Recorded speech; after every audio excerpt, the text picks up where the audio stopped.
Hi friends, అందరు ఎలా ఉన్నారు? అందరికీ గుడ్ మార్నింగ్. అందరూ బాగున్నారా? నేను బాగున్నాను.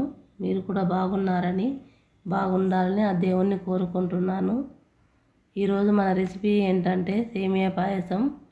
సేమియా పాయసం ఎలా చేసుకోవాలో చూద్దామా ఈ వీడియోలో. సేమియా పాయసం చేసే ముందుగా స్టవ్ వెలిగించుకొని కడాయి పెట్టుకొని నెయ్యి వేసుకోవాలి. తగినంత నెయ్యి వేసుకోవాలి. నెయ్యి లైట్గా వేడెక్కిన తర్వాత జీడిపప్పు బాదం వేసుకోవాలి. కిస్మిస్ కూడా మీకు వేసుకోవాలనిపిస్తే వేసుకోండి. నేను వేయలేదు కిస్మిస్, మేము తినము. జీడిపప్పు బాదం పప్పు లైట్గా వేగింది.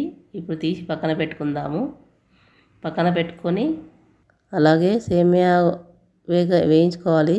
సేమియా వేసాను, వేగుతుంది. లైట్ బ్రౌన్ కలర్లోకి రావాలి. సేమియా వేగడానికి ఒక 1 minute 2 minutes పడుతుంది. చూడండి, ఇంకా కొంచెం లైట్గా వేగాలి. సేమియా వేగిపోయింది. ఇప్పుడు మరగబెట్టుకున్న పాలను పోయాలి దాంట్లో. అంటే ఇలా ఎందుకు చేస్తున్నానంటే ఇలా చేస్తే టేస్ట్ బాగుంటుంది. ఒకసారి ఇలా చేసి చూడండి, మీరు చాలా టేస్ట్ బాగుంటుంది.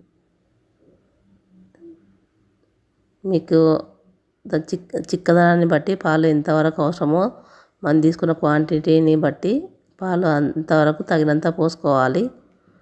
పోసుకొని సైడ్కి ఉన్నదంతా నీట్గా తీసి కలుపుకోవాలి. ఇప్పుడు పాలు మరుగుతున్నాయి.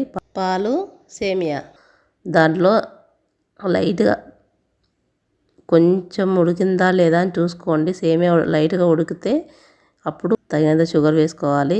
అంటే ఎవరి టేస్ట్ని బట్టి వాళ్ళు ఎంతవరకు అవసరమో అంత షుగర్ వేసుకోండి. ఇలా చేస్తే బాగుంటుంది. ఒకసారి చేసి చూడండి. షుగర్ వేసుకొని దాంతో మనము వేయించి పెట్టుకున్న జీడిపప్పు బాదం పప్పు కూడా వేసేయండి. వీడియో క్లిప్పింగ్ మిస్ అయింది, అది సరిగ్గా చూపించలేకపోయినాము.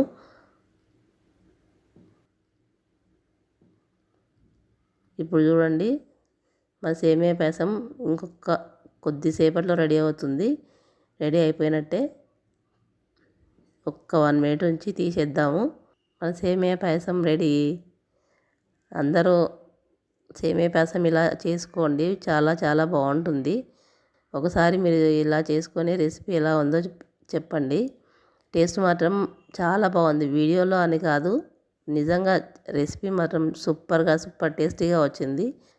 ఈ వీడియో మీకు నచ్చితే లైక్ చేయండి, షేర్ చేయండి, సబ్స్క్రైబ్ చేయండి.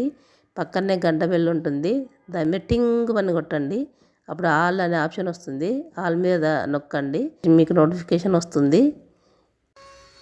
Bye friends.